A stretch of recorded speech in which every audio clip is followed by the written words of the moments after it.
Maraba da zuwa Live Hausa TV. Mai kallo mai saurare, wannan fitaccen jarumi wato Hamisu Breaker Ɗorayi.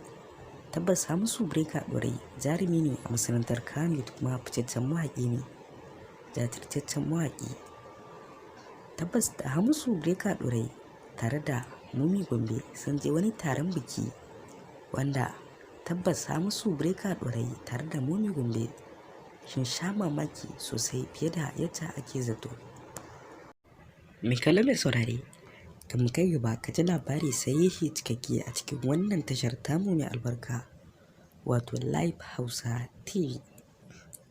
Abin da muke so da kai, idan yau ka fara ziyartar wannan tashar tamu mai albarka wato Live Hausa TV, sai ka daure ka danna mana subscribe da alamar ƙararrawa, kai mana like kuma kai mana share. Hakan ne yake ba mu ƙarfin gwiwar kawo muku shirye-shiryenmu zafafa na duniya da sauransu da labaran Kannywood haka. Mai kallo mai saurare, tabbas Hamisu Breaker Ɗorayi ya sha mamaki wajen taron bikin wani mutumi da ya je a Kaduna.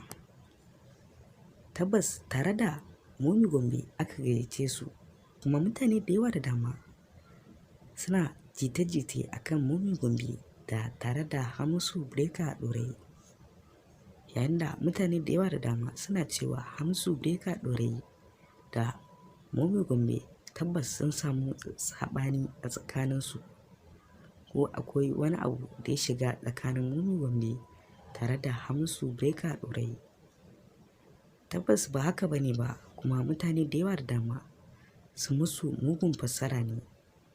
Kada mai kallo mai saurare, kar ka manta, kar ka sha'afa, sai ka daure ka danna mana subscribe da alamar ƙararrawa, kai mana like kuma kai mana share. Tabbas Hamisu Breaker Ɗorayi da tare da Mummy Gombe ba abin da ya shiga tsakaninsu. Mutane ne kawai da suke gani a wannan sabuwar shekarar 2022 suna cewa yanzu Hamisu Breaker Ɗorayi baya bidiyon waƙa tare da Mummy Gombe, kuma baya waƙa tare da Mummy Gombe. Mutane suna cewa akwai abin da ya shiga tsakaninsu. Tabbas ba haka bane ba, Mummy Gombe tare da Hamisu Breaker Ɗorayi suna shirye kuma ba abin da ya shiga tsakaninsu. Tabbas wajen taron bikin an ba Hamisu Breaker Ɗorayi maƙudan kuɗi kuma tare da Mummy Gombe. Tabbas an ba Hamisu Breaker Ɗorayi kusan miliyan 4, an ba Mummy Gombe kusan miliyan 3 da 'yan kai. Tabbas Hamisu Breaker Ɗorayi ya sha mamaki sosai kuma ya ga mamaki sosai a rayuwarsa a cikin wannan taron bikin da suka je tare da Mummy Gombe. Mai kallo mai saurare, a nan muka zo da ƙarshen wannan labari namu mai albarka, a nan muka zo da ƙarshen wannan shiri namu mai albarka.